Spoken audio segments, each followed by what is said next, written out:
깊이 있는 시선으로 오늘을 보는 뉴스 퍼레이드 문을 열겠습니다. 오늘의 주요 뉴스 보시겠습니다. 제95회 아카데미 시상식에서 홍콩 배우 양자경, 중국어 발음으로 량쯔충이 중국 동양인 최초로 여우주연상을 손에 쥐었습니다. 량쯔충은 전성기가 지났다는 말을 절대 믿지 말라면서 이 상을 저희 엄마와 전 세계 어머니들에게 바친다고 수상소감을 밝혔습니다. 바이든 미국 대통령이 실리콘밸리 뱅크 사태에 대해 미국의 은행 시스템은 안전하고 언제든 계좌에서 돈을 찾을 수 있다며 직접 진화에 나섰습니다. 글로벌 증시는 크게 출렁였습니다. 민주당 이재명 대표의 측근 변호사들이 유동규 전 본부장이 심경 변화를 일으키던 시기에 담당 검사에게 전화를 걸어 유 전 본부장과 접견을 시도했던 것으로 드러났습니다. 이들은 검사에게 출신 대학 동문임을 부각하면서 협조를 요청한 것으로 파악됐습니다. 이강철 감독이 이끄는 한국 야구 대표팀이 월드 베이스볼 클래식에서 세계대회 연속 1라운드 탈락의 수모를 겪었습니다. 2승 2패를 기록해 B조 3위에 그친 한국팀의 문제점은 무엇인지 진단해봅니다. 저희는 잠시 뒤 돌아오겠습니다.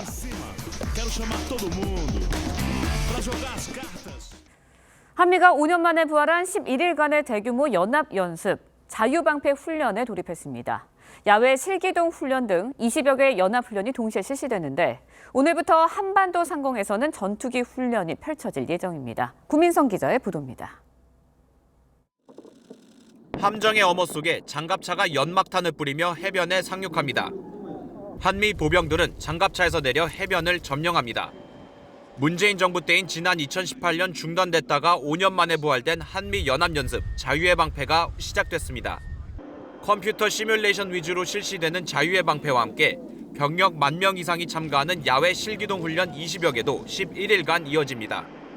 합동참모본부는 북한의 도발이 있더라도 훈련을 정상 진행할 예정이라고 했습니다. 공군은 전투기들이 36시간 동안 지속적으로 공중작전을 펼치는 출격 훈련을 실시합니다.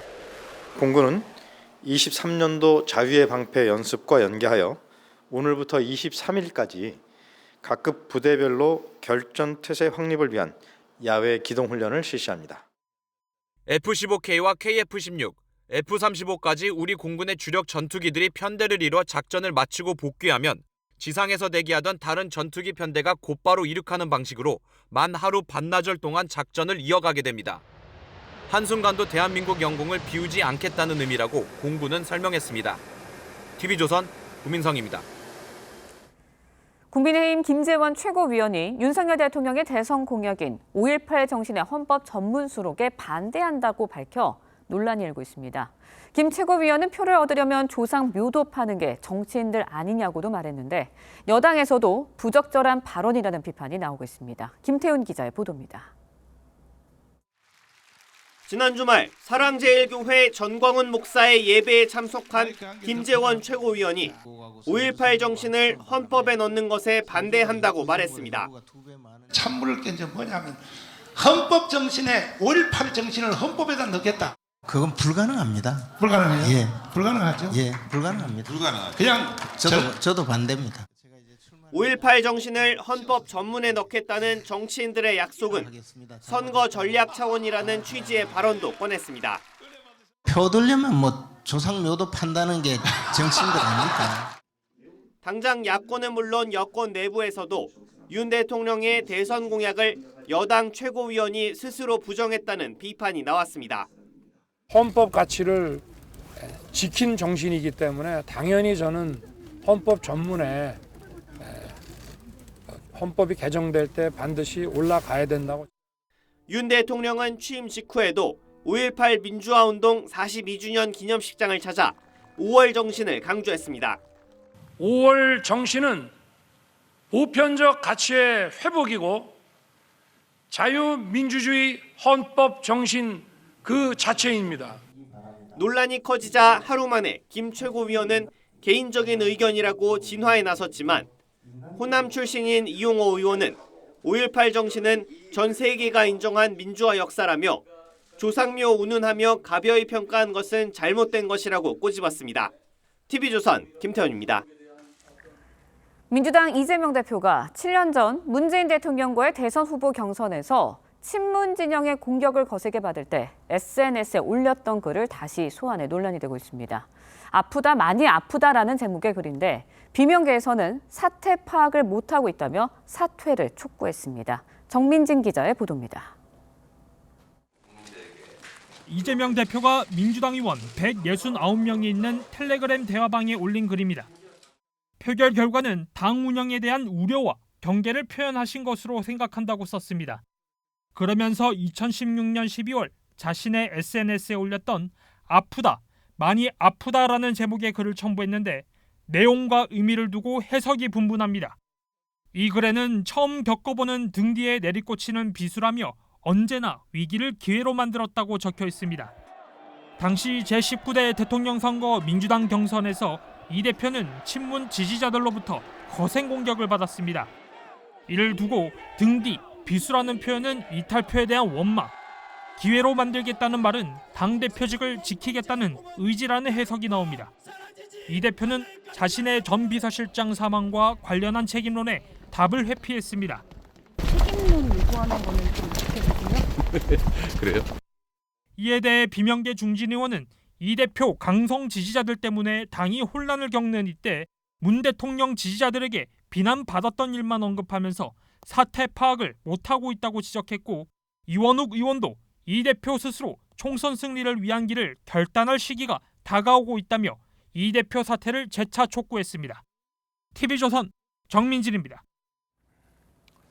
민주당이 어제 단독으로 외통위를 열고 이 정부의 강제징용 해법을 규탄했습니다. 한일 정상회담을 앞두고 강제징용 해법을 둘러싼 논란이 이어지고 있는데요. 두 분과 함께 정치권 소식을 자세하게 짚어보도록 하겠습니다. 노동일 파이낸셜 뉴스 주필 그리고 김상일 정치평론가 나오셨습니다. 안녕하세요. 안녕하세요. 자, 먼저 어제 있었던 외통위 상황을 영상으로 보시겠습니다.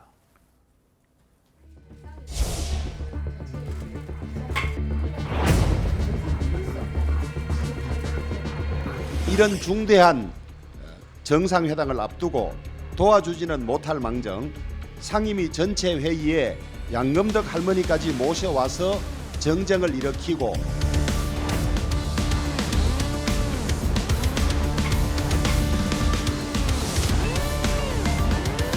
경술 국치 이후의 최악의 국가적 치욕이자 굴욕 외교다, 조공 외교 같다.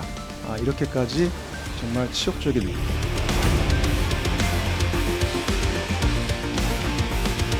대통령이 뭐예요? 대통령하고 벗어나고 싶어. 이 동포들을 다 마음 편하게 하고 살아야 하는데 이건 뭐예요?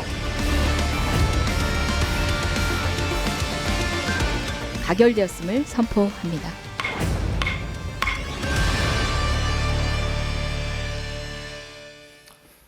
예, 이 여당이 불참한 가운데 야당이 단독으로 반쪽짜리 외통위를 열고 이 정부의 강제징용 해법 철회를 촉구하는 결의안을 채택했습니다. 자, 이 어제 외통위 상황은 어떻게 보셨습니까? 글쎄, 여야가 싸움을 하면서도 가끔 그런 얘기를 하죠. 외교 안보 문제는 초당적으로 대처해야 된다 얘기를 하는데, 예. 그게 다 헛된 얘기라는 걸 알 수 있는 그런 부분입니다. 지금 이제 어쨌든 좋으나 싫으나 간에 조만간 16, 17일이죠. 예, 윤석열 대통령이 일본을 방문해서 정상회담을 앞두고 있는데 우리 내부에서 저렇게 정말 싸우는 모습을 보이는 게 과연 한일 관계 해법에 도움이 될까 하는 그런 의문을 갖게 됩니다. 글쎄 이제 우리가 중국과 일본을 비교할 수는 없지만 중국이 일본과 수교를 할 때 돈 요구하지 않겠다 그랬습니다. 정말 도덕적으로 정치적으로 명분에서 우위를 점하겠다. 그런 얘기 없고요. 우리는 그러나 한일 수교할 때 돈을 받았잖아요. 예. 돈을 받아 지금 따지면 엄청난 돈인데 그걸 통해서 결국 우리가 경제를 일으켰고, 그래서 우리가 1970년대도 그랬고 또 2005년도에 노무현 정부 때 우리 정부에서 강제징용 피해자들에게 배상을 했습니다. 노무현 정부 때는 6,200억이라는 어마어마한 돈을 배상했습니다. 그때 깊이 있게 검토를 했는데 우리 정부가 개인의 청구권을 소멸시킬 수는 없다. 그러니까 개인의 청구권은 살아있지만 그러나 지금 와서 다시 배상을 요구하는 것은 시인의 칙에 어긋난다. 그런 뜻이었거든요. 왜 그러냐면 개인의 청구권을 일본이 개별적으로 주는 게 아니고 배상하는 게 아니고 우리 정부가 그걸 대신 받았다는 겁니다. 그래서 형태는 다르지만 결국 강제징용을 피해는 우리가 배상을 해야 한다 하는 사실을 인정한 거거든요. 1965년도에 한일 청구권 협정에서. 그러니까 형태는 그때 달랐는데 그때 이미 우리 정부가 배상을 했습니다. 지금은 조금 이제 뭐 법원의 판결이 있기 때문에 의미는 조금 다르긴 하지만 결국 우리가 해결해야 한다는 이걸 볼 때 이렇게 우리가 뭐 굴욕이다, 치욕이다 그럴 이유는 사실은 없는 것으로 그렇게 판단합니다. 예. 자, 그리고 뭐 조금 전에 언급을 해주셨습니다만 이제 조금 있으면 이제 한일 정상회담이 열리지 않겠습니까? 이 한일 정상회담을 앞두고 야당이 단독으로 국회 외통위를 소집해서 이런 결의안을 처리한 것을 두고도 이제 좀 비판이 나오고 있거든요. 어떻게 보십니까? 정상회담을 앞두고 야당이 뭐 좀 굉장히 곤란에 처한 대통령에게 오히려 협상의 어떤 지렛대를 제공하는 거일 수도 있다. 저는 이렇게 생각합니다. 예.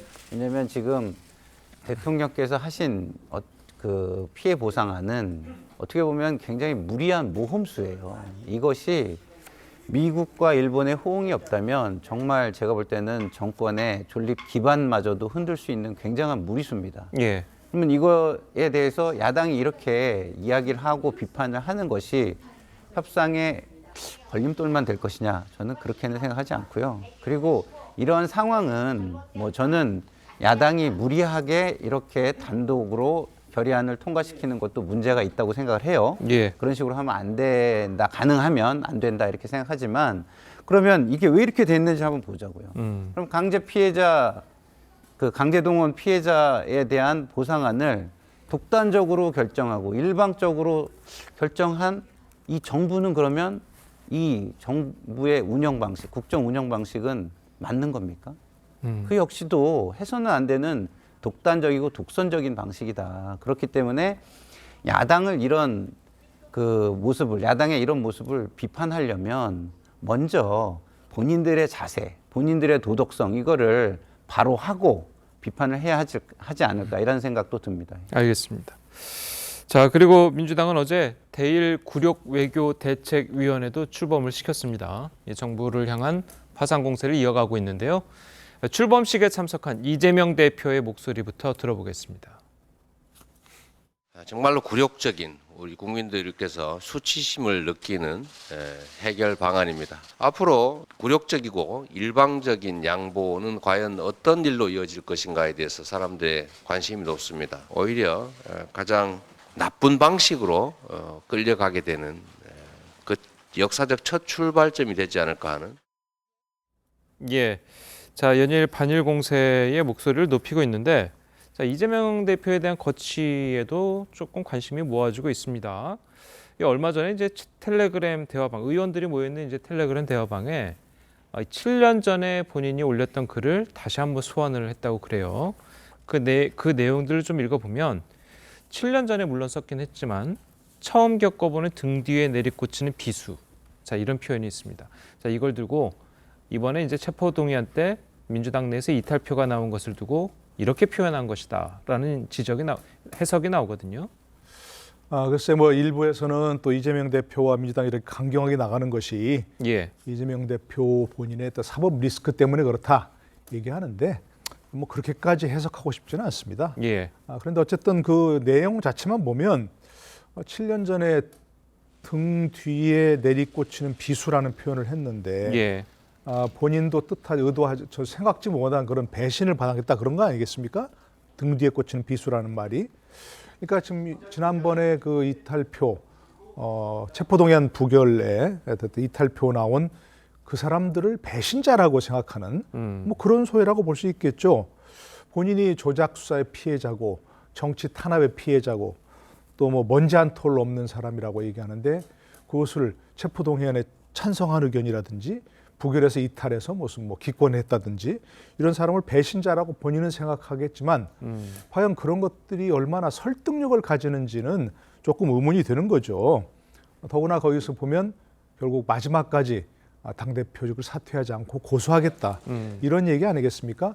본인의 그런 생각에 반대를 하는 사람들은 배신자라고 하는 등 뒤에 꽂는 칼이라고 하는 그런 생각을 가진 걸 보니까 결국 이 대표가 지금까지 해왔던 그 생각에서 또 말해서 하나도 벗어나진 않았다, 바뀌지 않았다 이렇게 볼 수 있는 거죠. 예.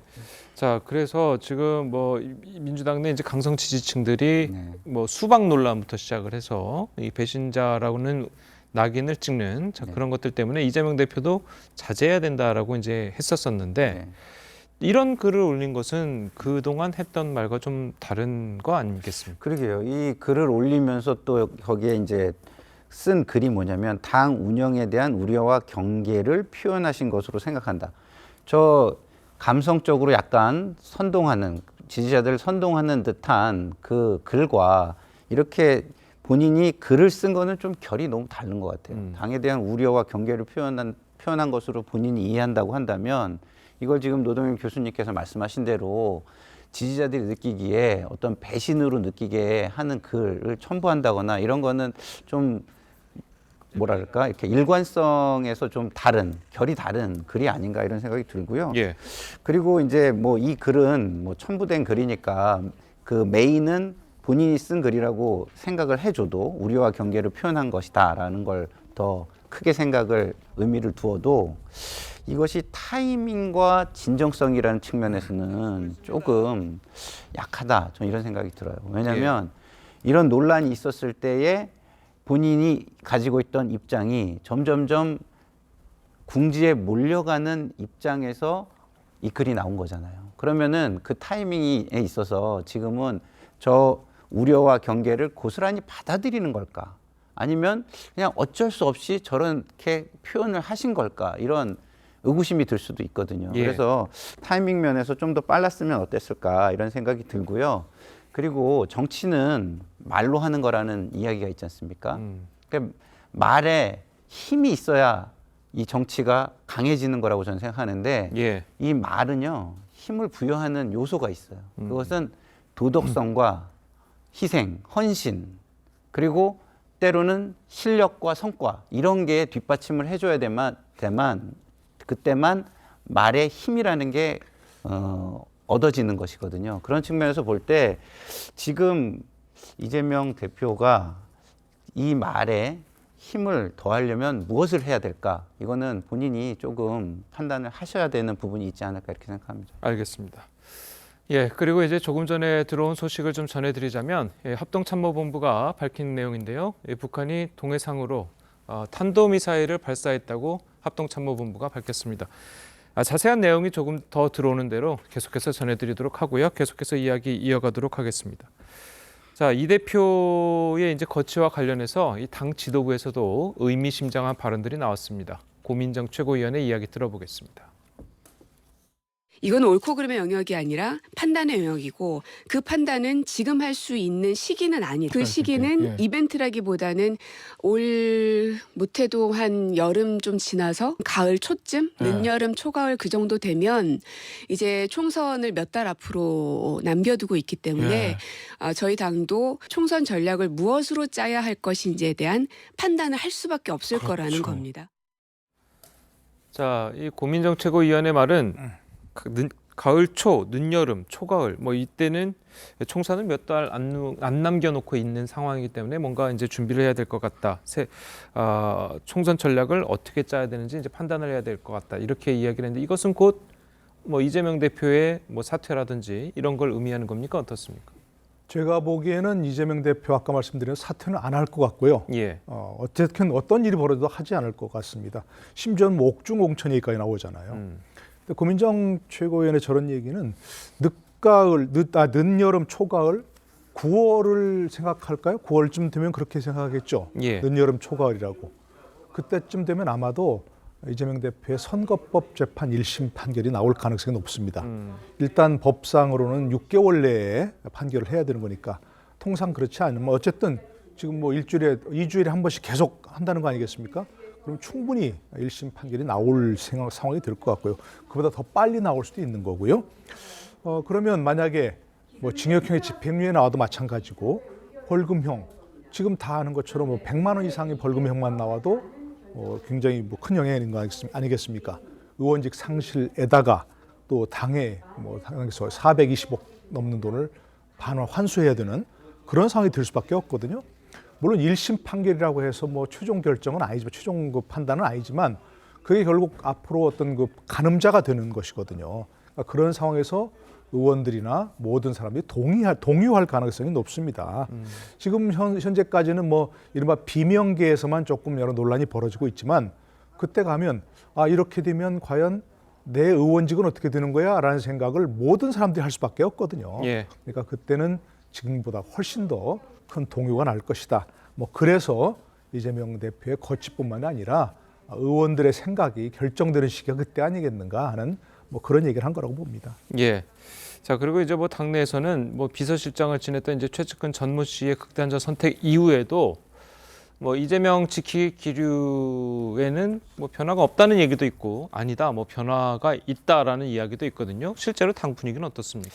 조금 뭐 당황해하고 좀 난감해하고 이런 기류가 읽힙니다. 다시 말해서 예전에는 이재명 당대표를 지켜야 된다라는 그게 아주 단호했다면 예.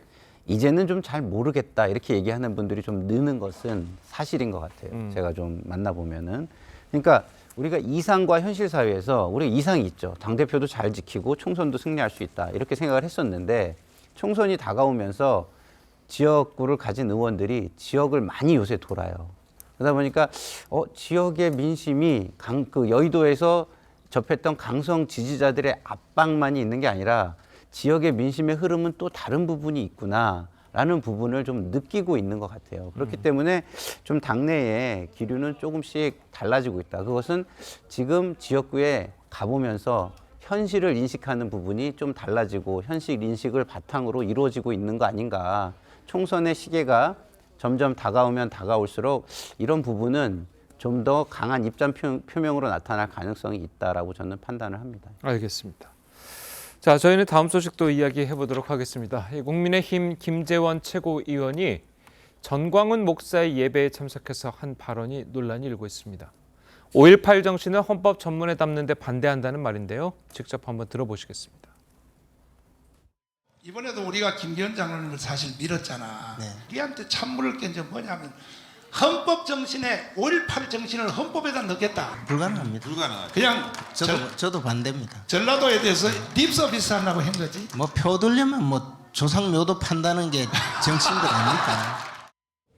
근데 뭐 제 개인 의견이니까 지금 현재 개헌 뭐 움직임이 없잖아요. 그래서 지금 개헌은 불가능하다 이렇게 말씀드린 거예요. 그럼 반대한다는 거는 그냥 개인 의견이라고? 개인 의견이죠. 립 서비스라는 표현도 있더라고요. 그 자리에서 그냥 덕담을 한 거죠.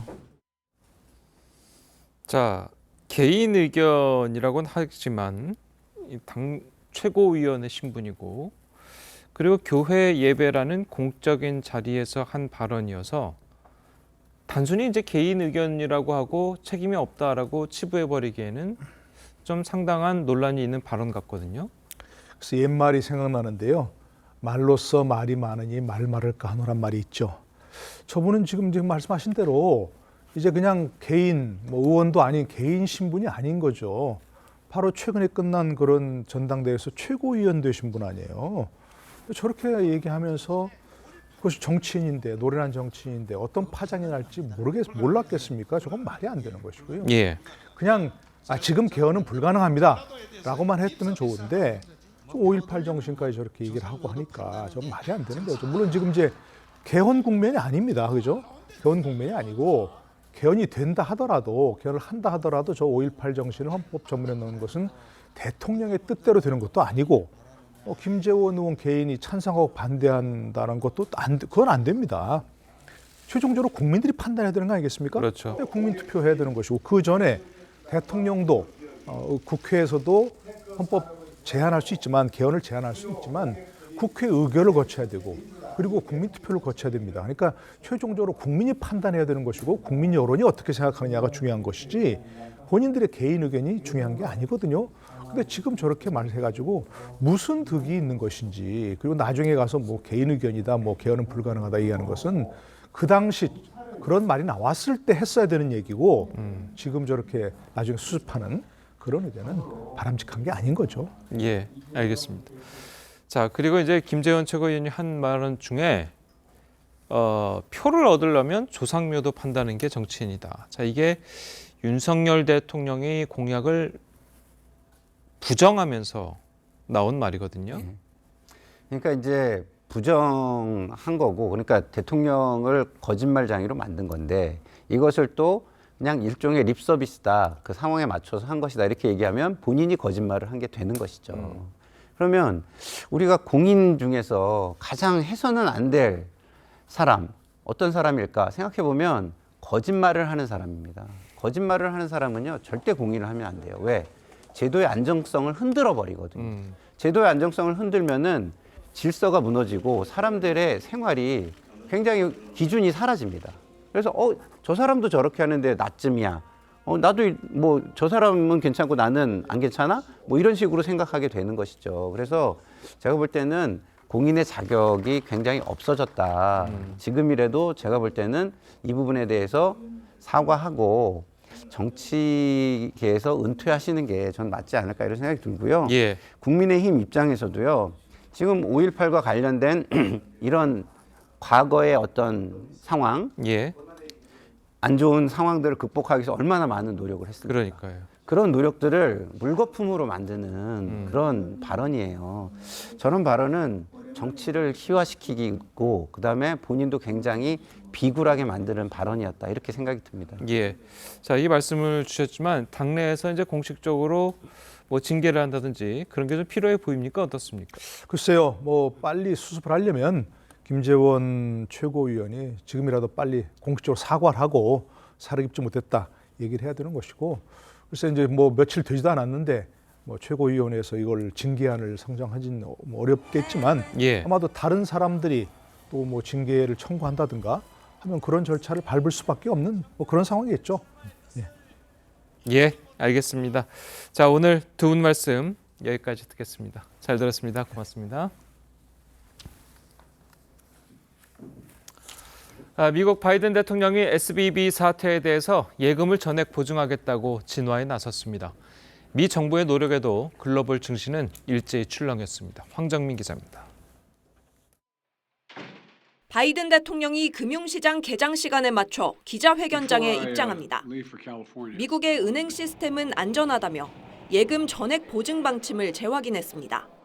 Your deposits are safe. Let me also assure you we will not stop at this. We'll do whatever is needed. 이어 예금 보장을 위한 재원은 세금이 아니라 은행업계 기금으로 충당하겠다고 했습니다. I'm going to ask Congress and the banking regulators to strengthen the rules for banks to make it less likely this kind of bank failure would happen again. 앞서 미 금융당국은 예금 보호 한도인 1인당 25만 달러를 넘어선 금액까지도 모두 인출이 가능하도록 했습니다. 중앙은행인 연방준비제도는 실리콘밸리은행 규제가 제대로 이루어졌었는지 자체 평가에 나섰습니다. 정부 총력 전에도 시장 불안이 완전히 사그라들진 않았습니다. 이탈리아와 스페인, 프랑스 등 유럽 주요국 증시가 일제히 하락 마감했습니다. 외신은 시그니처 은행에 이어 퍼스트 리퍼블릭 은행 등 중소은행들이 추가 도산할 가능성을 우려했습니다. TV조선 황정민입니다. 민주당 이재명 대표의 경기도지사 시절 비서실장이었던 전모 씨의 극단적인 선택이 앞으로 이 대표 수사와 재판에 어떤 영향을 미칠지 관심이 집중되고 있습니다. 전 씨는 성남FC 후원금과 쌍방울 대북 송금, 그리고 이른바 이 대표 옆집 합숙소 의혹 사건에 이름이 등장한 상태였습니다. 관측은 크게 두 가지입니다. 이 대표의 수사와 재판에 영향을 줄 것이라는 의견, 반대로 영향이 거의 없을 것이라는 의견이 엇갈리고 있는데요. 각각의 근거들 살펴보도록 하겠습니다. 일단 전 씨가 숨지면서 검찰은 전 씨를 참고인 등으로 불러서 조사를 하거나 김성태, 이화영 씨 등 관련자들의 재판에 증인으로도 부를 수 없게 됐습니다. 특히 전 씨는 이 대표와 쌍방울 김성태 전 회장의 관계를 규명하는 데 핵심 인물로 꼽히고 있어서 대북 송금 의혹 사건에 있어 수사에 어려움을 겪을 수 있다는 관측도 큰 편입니다. 여기에 더해서 전 씨 사망의 배경으로 검찰의 강압 수사를 주장하는 야당의 목소리도 검찰로서는 부담이 될 수 있습니다. 검찰이 이를 의식해서 이 대표의 기소 시점 등을 조율하는 일종의 속도 조절에 나설 것이라는 전망도 나오고 있는데요. 반면 성남FC 사건의 경우 전 씨의 사망이 이 대표의 수사와 재판에는 큰 영향을 미칠지 않을 것이라는 관측도 나오고 있습니다. 성남FC 사건에 있어서 전 씨는 핵심 인물이 아니고 또 검찰이 이 대표 혐의를 입증할 충분한 인적, 물적 증거를 확보한 상태라는 겁니다. 즉 수사가 마무리 단계에 접어들어서 전 씨의 진술 등에 크게 의지하지 않아도 되는 상황이라는 건데요. 숨진 전 씨는 말이 없지만 한때 이 대표의 측근이었던 유동규 전 본부장은 이 대표에게 불리한 증언들을 연일 쏟아내고 있습니다.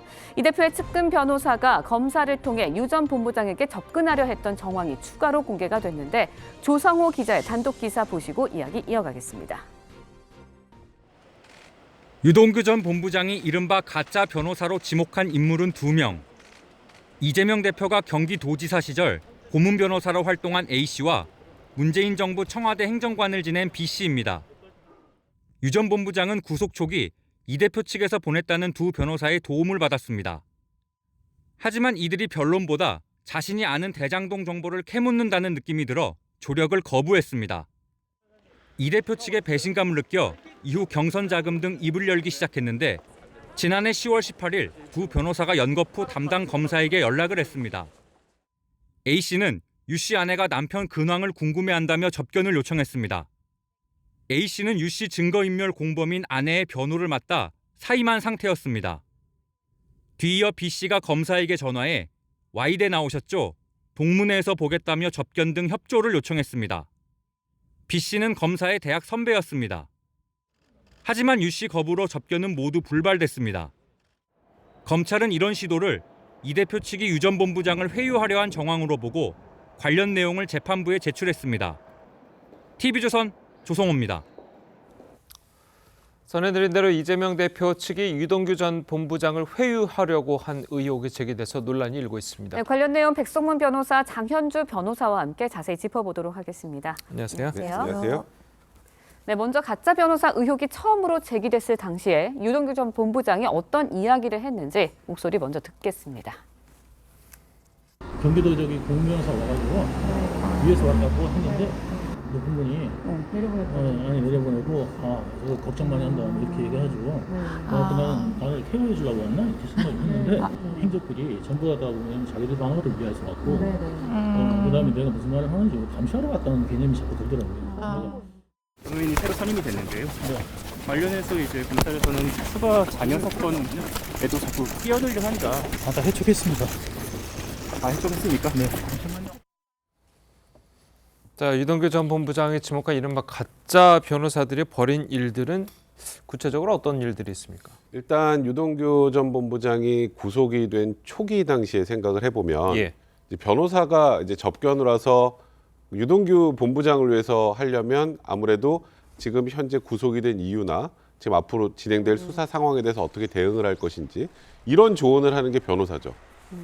뭐 피의자 입장에서는 나를 도와주러 오는 사람이 변호사지 나를 도우러 온 게 아니라 나와 상관없는 얘기를 하는 거는 나에게 중요한 변호사가 아니잖아요. 유동규 전 본부장이 지금까지 했던 게 본인은 이재명 대표를 끝까지 입을 열지 않고 안고 가려고 했었다. 이때부터 바뀌었다라는 건데 지금 이제 문제가 된 변호사 2명입니다. 한 명은 경기도에서 고문 변호사를 했던 A씨, 또 한 명은 문재인 정부에서 청와대 행정관을 지냈던 B씨 이렇게 통칭을 하겠는데요. 이분들이 와서 조금 전에 유동규 본부장이 얘기했던 것처럼 본인에 관련된 변론을 준비하려는 게 아니라 지금 예를 들어서 뭐 대장동 일당들이랑 어떤 관계, 무슨 얘기가 나왔었는지 이걸 하나하나 캐묻는, 그러니까 유동규 본부장의 사건에 대한 대응이 아니라 유동규 본부장 외에 뭐 다른 그 위에 높은 사람들, 지금 뭐 구속이 되는 정진상, 김용, 더 멀리 말하면 이재명 대표와 관련된 이 사람들의 변론을 위해서 지금 나를 만나러 온 것 아니냐, 이제 이런 생각이 들었다라는 거고요. 일단 김용 부원장 공판에 나와서도 비슷한 얘기를 했습니다. 뭐 일단 다른 사람들을 위해서 본인이 아는 정보를 제공해라, 뭐 이런 얘기를 했다고 하고 평소 재판도 거의 안 들어와서 의심스러웠는데 이런 거죠. 예를 들어서 언론에서 이재명 대표 관련해서 대장동 의혹이 뭔가 하나가 단독 기사가 떠요. 그럼 오늘쯤 오겠구나라는 생각하면 변호사가 온답니다. 그럼 이게 어떻게 된 건지 확인을 하는. 그러면 이게 결국은 유동규 본부장을 위한 변호사였겠습니까? 아니면 다른 사람을 위한 변호사였겠습니까? 네. 결국 이제 가짜 변호사들이 이렇게 해서 유동규 전 본부장으로부터 빼내려고 한 정보는 뭐 진술이 그 당시에 뭐 상황이라든지 진술을 어떻게 할 것이라든지 뭐 이런 내용이었을까요? 일단 유동규 전 본부장의 주장일 것이니까요. 이 주장을 근거로 해서 본다라고 한다면 그 이른바 이제 가짜 변호사들이 유동규 전 본부장에게 접근해서 유동규 전 본부장의 어떤 재판과 관련된 정보를 뭐 알려주고 이런 것보다는 이재명 대표와 관련된 부분들, 그런 부분에 대한 정보를 캐내려 했던 것이 아닌가, 그런 이제 의심을 하고 있다라는 부분입니다. 예. 죄송합니다. 그렇기 때문에 사실 이 부분이 중요한 것은 재판부에서 유동규 전 본부장이 진술이 바뀐 것, 즉 심경이 변화한 요인에 대해서 진술의 신빙성을 문제 삼기 때문인데요. 예. 과연 유동규 전 본부장이 이런 가짜 변호사라든지 이제 이런 의심 때문에 심경을 바꾼 것인지, 아니면 본인의 어떤 법적 불이익 때문에 심경을 바꾼 것인지, 이런 부분이 재판부에서 굉장히 중요한 요인이 되기 때문에 이 부분은 앞으로도 계속 논란이 될 예정으로 보입니다. 예, 네. 알겠습니다. 자, 일단 뭐 가짜 변호사라고 해서 정말 뭐 변호사가 아닌 건 아니고 네. 본인을 이제 변호하지 않았으니까 이제 가짜 변호사라고 이제 표현을 하긴 한 건데, 저희 이제 단독 보도를 보면 유동규 전 본부장이 이제 막 심경 변화를 일으켜 가지고 막 발언을 쏟아낼 때 있잖아요. 그 시점에 갑자기 이 변호사들이 담당 검사한테 전화를 해서 유동규 본부장을 좀 만나야겠다, 이렇게 했다고 합니다. 네. 자, 이런 것이 만약에 사실이라면 뭐 법적인 처벌을 받게 됩니까? 어떻습니까? 제가 일단 원론적으로 보면 지금 이 소위 말하는 유동규 본부장이 말하는 가짜 변호사들의 행동은 법적 처벌 대상이 아직까지는 아닙니다. 예. 일단 제가 간단히 좀 설명을 드리면, 일단 유동규 전 본부장이 뭐 이제 경선 자금으로 돈이 흘러 들어왔네, 뭐 이런 폭로들을 쏟아낼 때, 그때 이제 소위 가짜 변호사 생각이 들어서 이 변호사들 접견을 본인이 잘 안 했었는데, 예. 이 변호사들이 담당 검사한테 전화해서 같은 대학 동문이라고 얘기를 하면서, 그렇죠. 뭐 아내가 뭐 유동규 씨의 근황을 궁금해한다는 등의 취지로 접견을 하려고 했는데 유동규 전 본부장이 거부했다. 이제 이 내용이거든요. 변호사가 피의자, 피고인을 위해서 변론하지 않고 이런 방식의 행동을 한다면 이거는 뭐 변호사회에서 징계를 할 수 있는 그런 부도덕적인 행동이 될 수는 있을 것 같은데, 법적으로 이제 문제가 되려면 우리나라에서는 수사기관에서 거짓말을 하라고 회유하는 건 처벌이 안 됩니다. 그러니까 이제 우리나라는 일명 수사방해죄라는 게 없기 때문에 예. 법정에서 증인으로 나와서 거짓말을 하면 위증죄로 처벌을 받죠. 그렇죠. 그러니까 만약에 이거는 그냥 가정입니다만 유동규 전 본부장에게 다른 사건들에 관련된 것에 증인으로 나왔을 때 거짓말을 하라고 회유를 했다면 위증교사가 될 수 있겠지만, 지금 현 시점에서는 그런 단계는 아니기 때문에 도덕적으로 비난 가능성 굉장히 높다고 할 수 있겠습니다만, 이게 형사적으로 범죄가 되는 그런 상황은 아직 아닙니다. 네, 예. 부도덕한 면이다라고 말씀을 해주셨는데, 유동규 씨 접견을 요청했고 같은 변호사 입장에서 이런 게 상식적으로 통용이 되는 건가요? 아니면 굉장히 이례적인 건가요? 사실 이게 사람마다 또 관점이 다른 것이고 변호사 개인마다 또 업무하는 스타일이 다르기 때문에 뭐 이례적이다, 뭐 통상적이다, 이것을 뭐 단언하기는 좀 어려울 것 같습니다. 그러나 지금 이제 알려진 바처럼 그 담당 검사에게 전화를 걸어서 접견을 요청하는데 뭐 Y대 동문이지 않냐, 뭐 제가 선배다, 뭐 이런 취지로 이야기를 했다라고 이제 보도를 통해 알려지고 있습니다. 네. 그런데 일단 아무리 의도가 그런 것은 아니다 할지라도 이제 듣는 검사 입장에서는 이런 뭐 동문이라는 것을 이용해서 뭔가 좀 편의를 바라는 것은 아닌가라고 또 오해될 수도 있는 소지가 있고, 일단 뭔가 수사가 일단 진행되면서 그 검사와 변호인 그리고 이제 피의자의 어떤 신분에서 또 각자 할 역할들이 있는 것인데, 이제 전화를 통해서 뭐 동문 이야기를 꺼냈다라는 것은 사실은 이제 법조계에서 볼 때도 과연 이제 이것이 꼭 필요한 이야기였냐라는 것에는 좀 의문이 있습니다. 특히나 지금 대장동 의혹과 같이 지금 전 국민이 주목을 하고 있는 이런 사건과 관련해서 이런 이야기를 했다는 것은 조금 경솔한 측면이 있지 않았나라는 이제 아쉬움이 좀 듭니다. 예, 결국은 이제 뭐 유동규 본부장이 법정에서 이재명 대표한테 이제 불리한 진술을 내놓게 된 계기가 바로 이 가짜 변호사들 때문이다라고 해서 법정에서 진술을 했잖아요. 자, 이런 것들이 과연 재판에 어느 정도 영향을 미칠 수 있을까요? 어떻습니까? 일단은 지금 뭐 김용 부원장이나 정진상 실장이나 더 나아가서 이재명 대표 측에서도 유동규 전 본부장이 과거에는 부인을 했었다가 예. 갑자기 지금 이제 자백을 하고 그다음에 지금 폭로를 하고 있는 상황 아니겠습니까? 이 동기가 분명히 의심스럽다. 이거 검찰의 회유나 압박 아니었느냐라는 게 일단 이쪽의 주장이었는데 결론적으로 김용 부원장이나 정진상 실장이 구속이 됐죠. 그러면 유동규 전 본부장의 진술의 신빙성이 어느 정도 현재까지는 인정이 됐다라는 그런 취지인데, 저는 개인적으로 생각할 때 이제 검찰이 이 부분도 지금 재판부에 제출을 했다는 말이죠. 첫 번째, 일단 유동규 전 본부장이 진술을 이렇게 바꾼 것은 이게 개인적인 심경의 변화로 지극히 자연스러운 일이다. 그러니까 바뀐 진술이 거짓이 아니다라는 의미가 또 하나 있고, 또 하나는 왜 회유를 할까요? 만약에 회유를 한다면 무언가 내가 죄를 지은 것이 있기 때문에 이 사람이 진실과 다른 얘기를 해주길 바라는 것을 회유라는 표현을 쓰는데, 그러니까 저도 이제 지금 유동규 전 본부장의 주장이니까 이게 사실이라면 회유를 해야만 하는 사람은 무언가 캥기는 게 있는 사람일 가능성이 많고, 그렇다면 이 사람이 죄를 졌을 가능성이 많겠죠. 물론 이건 직접 증거가 되긴 어렵겠습니다만 유죄 판단을 하는데 주요한 간접 증거로는 충분히, 정황 증거로는 사용될 수도 있는 부분이기 때문에 검찰이 재판부에 제출한 것으로 보입니다. 알겠습니다. 네, 만약에 이게 사실이라면 조직적으로 회유를 한 정황이 드러난 거거든요. 처벌은 어떤 처벌을 받을 수 있을까요? 일단 백 변호사님도 아까 말씀 주셨지만 지금 현 단계에서는 형사적인 처벌을 논하기는 좀 이른 것 같습니다. 물론 회유한 정황이 나왔다라고는 하지만 일단 구체적으로 누가 어떤 회유를 했는지, 그리고 이 회유 과정이 뭐 위증을 교사하는 정도에 이르렀는지까지는 아직까지 밝혀진 바가 없기 때문에요. 지금으로서는 형사처벌을 논하기는 좀 이른 것 같다라는 판단이 듭니다. 다만 지금 재판부가 집중하고 들여다보고 있는 것은 유동규 전 본부장의 진술이 바뀌었다라고 하는 9월 26일이라는 그 날짜입니다. 즉 작년 9월 26일에 유동규 전 본부장이 신경 변화를 일으켜서 검찰에 진술을 하기 시작했다는 것인데, 그렇다면 진술이 바뀐 것에 대한 합리적인 타당성이 있는 이유가 있어야 될 것이고, 그 이유가 재판부가 납득이 되어야 유동규 전 본부장의 진술의 신빙성을 인정해 주겠다라는 취지입니다. 이것과 관련해서 김용 전 부원장 측의 변호인들은 검찰이 회유를 한 것이 아니냐라는 의혹을 제기하는 것이고, 또 맞붙어서 검찰 쪽에서는 오히려 이재명 대표 측에서 회유를 했다, 이렇게 서로 맞붙고 있는 상황이기 때문에 과연 재판부가 9월 26일이라고 하는 유동규 전 본부장의 이 심경 변화의 이유를 과연 변호인 측에 손을 들어줄 것인지 검찰 측에 손을 들어줄 것인지에 따라서 앞으로 김용 전 부원장의 재판 결과, 그 결과에 많은 영향을 미칠 것이라고 보입니다. 예. 네. 자, 이렇게 뭐 그 천재 법적인 처벌은 어려울 거라고 했는데, 만약에 예를 들어서 그 회유하면 그 검사한테 전화를 하면서 아내가 되게 궁금해한다라는 식으로 이제 얘기를 했잖아요. 그런데 이게 당시에 이 변호사는 아내에 대한 변호를 하다가 이제 해임, 해촉이 된 이 상태였거든요. 그렇다면 이게 안 맞는데 갑자기 아무 변호사나 그냥 끼어들어가지고 접견을 할 수 있는 겁니까? 그러니까 접견을 할 때 선임이 되지 않아도 이런 경우 있어요. 제가 갑작스럽게 구속이 됐어요. 그럼 변호사 선임을 못 하잖아요. 근데 가족이 이제 연결을 해서 보내는 경우도 있고, 아니면 이제 그냥 선임계를 내서 이제 접견 신청을 내서 상대방이 이제 안에 있는 이제 구속되는 사람이 이 변호사 만나봐야겠다라고 하는 순간 만날 수 있어요. 그러니까 선임 계약을 반드시 체결하지 않아도 접견은 가능하거든요. 그런 방식으로 접견을 시도하려고 했던 것 같고, 지금 말씀하셨던 것처럼 아내 그 변호인으로 있다가 해촉이 됐다라는 건 그곳에서도 뭔가 아내에 대한 변론이 제대로 되지 않았기 때문에 해촉이 되지 않았겠습니까?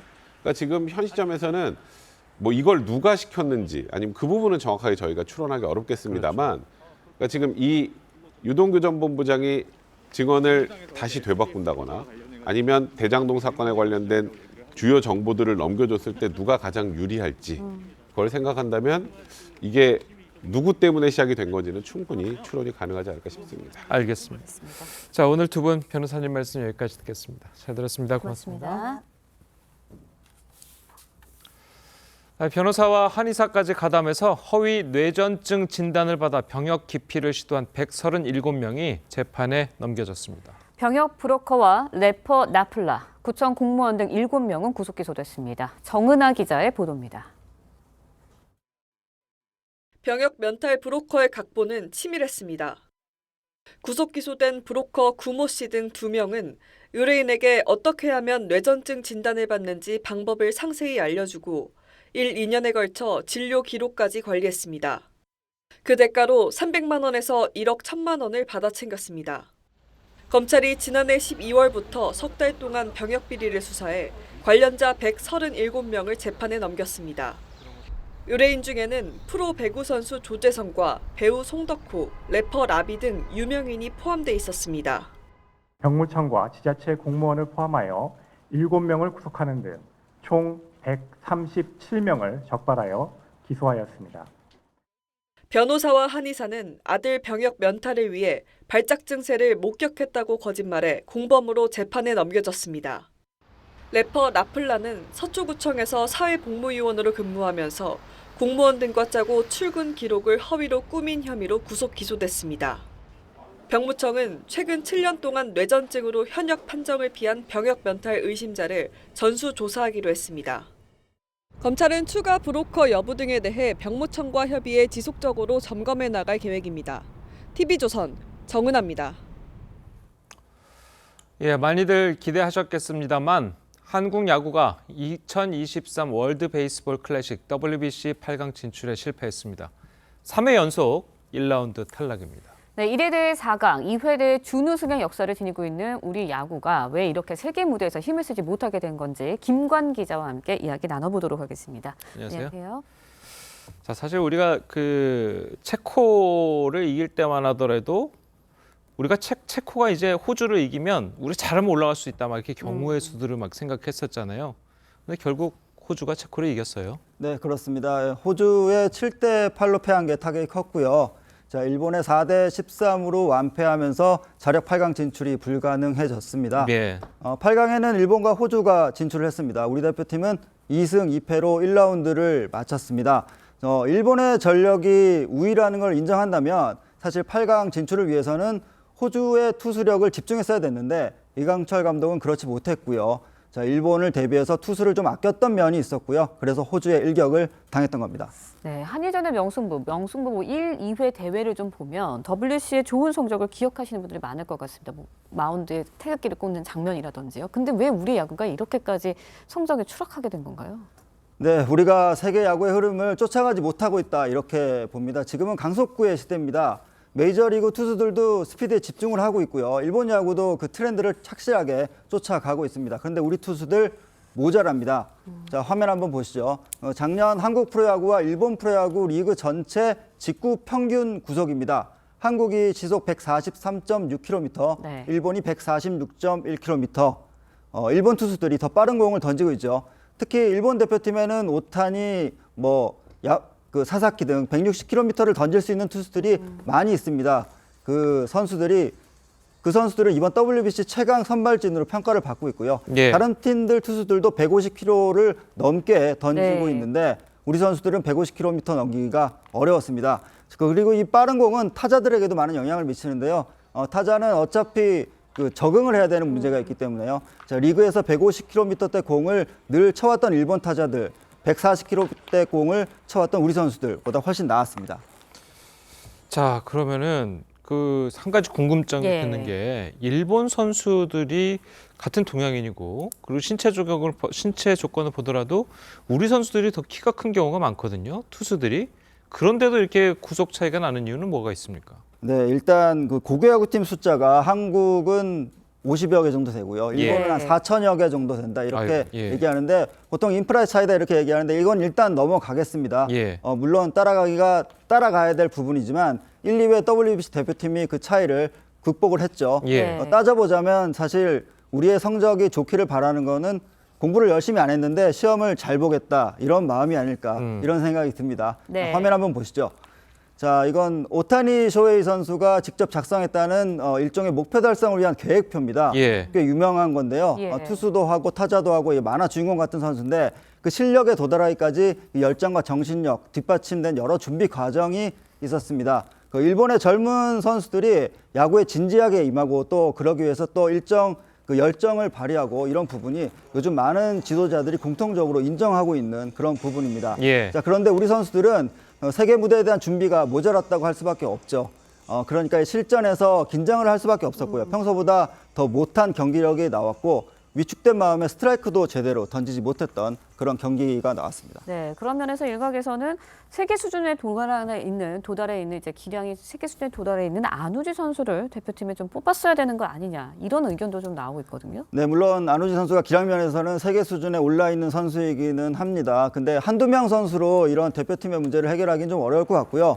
안우지 선수는 야구 이전에 이 학폭이라는 사회적 이슈가 연관돼 있기 때문에 개인적으로는 대표팀의 결정이 옳았다고 봅니다. 예, 자, 결국 우리나라 야구 이제 프로야구 굉장히 인기 많지 않습니까? 관중 수도 엄청 많고 그런데도 이게 해외 나가서 이렇게 쩔쩔매는 거 보면 결국은 우물안 개구리였다. 자, 이렇게밖에 말을 못 하겠어요. 네, 앞서 이 고교야구 팀 수가 일본에 비해서 확연하게 적다 이렇게 말씀을 드렸잖아요. 그렇지만 프로팀은 한국이 10개, 일본이 12개입니다. 큰 차이가 없어요. 자, 일부에서는 한국 프로야구 기량 저하가 그 10개 구단으로 팀이 늘어나서 좀 기량이 저하됐다 이런 얘기가 있습니다. 8개 구단이 있을 때는 1군 선수가 되기 위해서 좀 어려웠는데 10개 구단이 되면서 선수들이 1군 선수가 되기가 좀 수월해졌다 이런 평가가 있는 거죠. 예. 기량을 향상시키려는 동기가 좀 부족했다 이런 지적이 나오고 있습니다. 네, 결국 이제 많은 팬들이 실망을 하게 되면 그 실망이 무관심으로 좀 이어지고 그러다 보면 야구의 인기가 좀 줄어들 수도 있지 않냐 이런 우려도 나오고 있거든요. 네, 사실 프로리그의 인기는 저 국제대회 성적이 좌우하는 경우가 상당히 많습니다. 요즘 개막한 K리그가 월드컵 16강 바람을 타고 관중몰이에 성공을 하고 있죠. 예. 자, 야구는 그 농구의 경우를 좀 곱씹어야 됩니다. 농구는 국제대회 경쟁력이 좀 떨어지면서 리그 전체 인기가 상당히 하락한 대표적인 종목이죠. 많은 선수들이 해외 리그로 나가야 되고 국제 경쟁력을 끌어올려야지 국내 리그의 인기도 올라갈 수 있을 것 같습니다. 예, 알겠습니다. 자, 여기까지 듣겠습니다. 고맙습니다. 고맙습니다.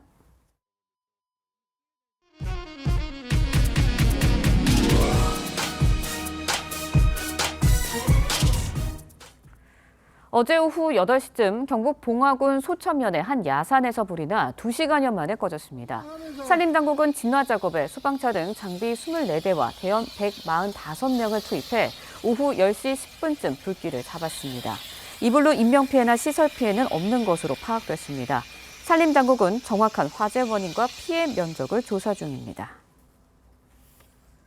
열대성 폭풍인 사이클론 프레디가 지난 주말에 이어 아프리카 대륙을 다시 강타했습니다. 말라위와 모잠비크에서 100여 명이 사망하고 만여 명의 이재민이 발생했습니다. 윤수영 기자의 보도입니다. 지붕이 날아가고 주택 외벽이 무너져 있습니다. 주민들은 매몰된 희생자들을 찾기 위해 땅을 팝니다. 지난 주말 아프리카의 모잠비크에 상륙한 사이클론 프레디가 지난 13일 아침엔 말라위를 강타했습니다.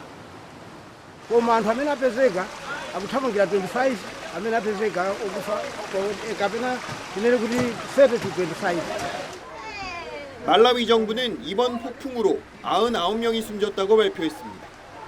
이재민도 만여 명이 발생했습니다.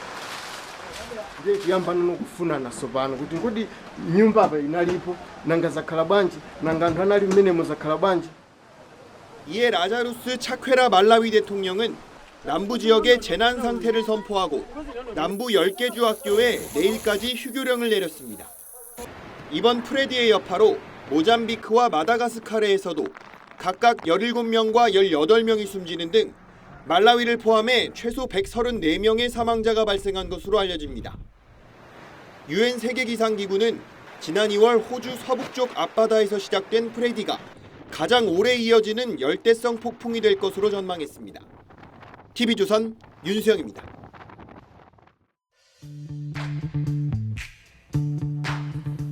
네, 렌즈에 담긴 그 순간 그 의미를 짚어보는 시간이죠. 사진 기자가 선택한 아침의 한 장입니다. 오늘은 조선일보 사진부 조인원 기자와 함께합니다. 안녕하세요. 오늘 아침에 볼 사진 어떤 건가요? 네, 비행기 모형을 등에 진 남자가 허공으로 한번 날아봅니다.